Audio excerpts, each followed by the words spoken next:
Dans le monde du folklore populaire, le mythe du gaucher créatif a longtemps persisté, alimentant l'idée d'une vision unique et inspirée. Cependant, une récente étude menée par des psychologues de l'université Cornell remet en question cette croyance largement répandue. Après avoir passé au crible près de 1000 études réalisées depuis 1900, les chercheurs ont conclu qu'il n'existait aucun avantage clair pour les gauchers en termes de créativité. En fait, dans certaines expériences, les droitiers ont même été légèrement favorisés. Les tests de pensée divergente utilisés pour mesurer la créativité n'ont révélé aucune différence significative entre les gauchers et les droitiers. Même dans les domaines où l'hémisphère droit du cerveau est prédominant, les droitiers se sont montrés tout aussi performants, voire plus.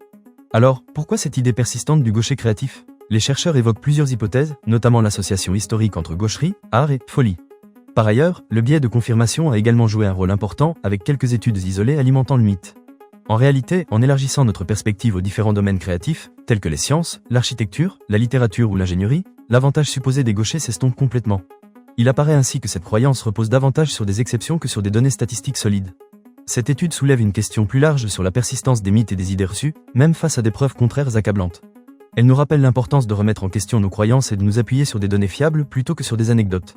Il semble donc que le mythe du gaucher créatif doive être revisité et que la créativité ne soit pas le monopole d'une seule main dominante. Une leçon à méditer pour tous ceux qui se sentent bridés par des stéréotypes sociaux.